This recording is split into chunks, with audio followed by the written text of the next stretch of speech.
Good morning మిత్రులందరికీ నమస్కారం.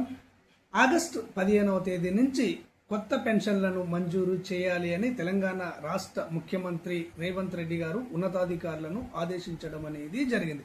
ఈ కొత్త పెన్షన్లు అనేవి అన్ని కేటగిరీల వారికి సంతృప్తికరంగా ఉండేటట్లు పంపిణీ చేయాలి అని చెప్పేసి ఆయన ఉన్నతాధికారులను ఆదేశించడం అనేది జరిగింది. అన్ని కేటగిరీలతో పాటు అంటే ఇప్పుడు పెన్షన్లు ఇస్తున్నటువంటి అన్ని కేటగిరీలతో పాటు ఇక్కడ తలసేమియా మరియు సికిల్ సెల్ ఎనిమియా బాధితులకు కూడా తప్పనిసరిగా కొత్త పెన్షన్లను మంజూరు చేయాలి అని చెప్పేసి ముఖ్యమంత్రి గారు ఆదేశించడం అనేది జరిగింది. అయితే ఈ తలసేమియా సికిల్ సెల్ ఎనిమియా పరిధిలోకి ఎవరెవరు వస్తారు, వీరికి ఎంత పెన్షన్ ఇవ్వడం అనేది జరుగుతుంది అన్న విషయాన్ని ఈరోజు మీకు ఈ వీడియో ద్వారా తెలియజేయడం అనేది జరుగుతుంది. ఈ ఆసరా పెన్షన్లకు సంబంధించి ప్రభుత్వం నుంచి ఎలాంటి లేటెస్ట్ అప్డేట్ వచ్చినా గానీ ఆ అప్డేట్ వివరాలను ఉన్నట్టుగా అంతర్నేత్ర ఛానల్ మీకు తెలియజేయడం అనేది జరుగుతుంది. ఈ సమాచారం మీకు తెలియాలి అంటే, మీ మొబైల్లో రావాలి అంటే తప్పకుండా అంతర్నేత్ర ఛానల్ను ఇప్పటి వరకు సబ్స్క్రైబ్ చేసుకోకుండా చూస్తున్నటువంటి వాళ్ళు సబ్స్క్రైబ్ చేసుకోండి. మన ఛానల్లోకి కొత్తగా వచ్చినటువంటి వాళ్ళు అంతర్నేత్ర ఛానల్ను ఆదరించి సబ్స్క్రైబ్ చేసుకోండి. ఇక వివరాల్లోకి వెళ్ళినట్లయితే ముఖ్యమంత్రి గారు ఆదేశించిన దాని ప్రకారము తలసేమియా సికిల్ సెల్ ఎనిమియా వ్యాధిగ్రస్తులకు పెన్షన్లు ఇవ్వడం అనేది జరుగుతుంది.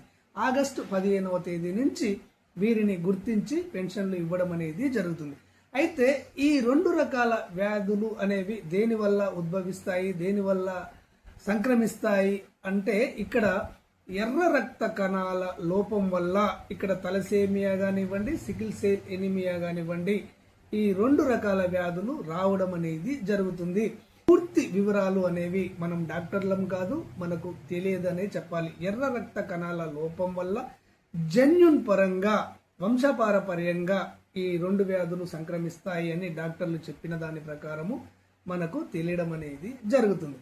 అయితే ఈ రెండు రకాల వ్యాధిగ్రస్తులను కూడా తలసేమియా మరియు సికిల్ సెల్ ఎనిమియా వ్యాధిగ్రస్తులను కూడా ఆర్పిడబ్ల్యూడి యాక్ట్ 2016లో భాగంగా కేంద్ర ప్రభుత్వము వికలాంగుల కేటగిరీలో చేర్చడం అనేది జరిగింది.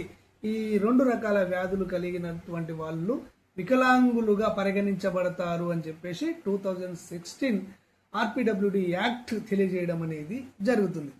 ఈ వ్యాధిగ్రస్తులకు కూడా వివిధ రాష్ట్రాలు సదరం సర్టిఫికేట్లను మంజూరు చేయడం అనేది జరుగుతుంది. గతంలో మంజూరు చేశారా లేదా అనేది పక్కన పెట్టినట్లయితే now present unique disability identity కార్డును డైరెక్ట్గా కేంద్ర ప్రభుత్వము ఇష్యూ చేయడం అనేది జరుగుతుంది, జారీ చేయడం అనేది జరుగుతుంది. కాబట్టి ఈ రెండు రకాల వ్యాధులు కలిగినటువంటి వాళ్ళు యూడిఐడి కార్డు కోసము, యూనిక్ డిజబిలిటీ ఐడెంటిటీ కార్డు కోసము మీరు రిజిస్ట్రేషన్ చేసుకొని ఆ రిజిస్ట్రేషన్ చేసుకున్న తర్వాత మీకు వచ్చే మెసేజ్ను మీరు ఫాలో అయినట్లయితే మీ జిల్లాలో ఉన్నటువంటి డిస్ట్రిక్ట్ మెడికల్ బోర్డ్ అథారిటీ వాళ్ళు మీకు వికలాంగులకు అందించే యూనిక్ డిజబిలిటీ ఐడెంటిటీ కార్డును మరియు ఈ డిజబిలిటీ సర్టిఫికేట్ను మీకు అందించడం అనేది జరుగుతుంది.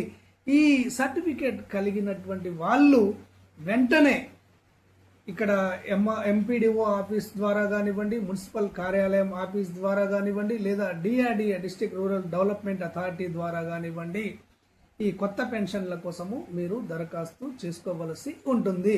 ఈ విధంగా దరఖాస్తు చేసుకున్నటువంటి వాళ్లకు వికలాంగులకు అందించేటువంటి 4016 రూపాయల పెన్షన్ను మీకు అందించడం అనేది జరుగుతుంది. కాబట్టి ఫ్రెండ్స్, ఇప్పటి వరకు తలసేమియా సికిల్ సెల్ ఎనిమియా వ్యాధులతోటి బాధపడుతూ సదరం సర్టిఫికేట్ కానివ్వండి, యూడిఐడి కార్డు కానివ్వండి ఉన్నటువంటి వాళ్ళు వెంటనే మీరు దరఖాస్తు చేసుకున్నట్లయితే ఆగస్టు 15వ తేదీ నుంచి మీకు కొత్త పెన్షన్లు శాంక్షన్ చేయడం అనేది జరుగుతుంది.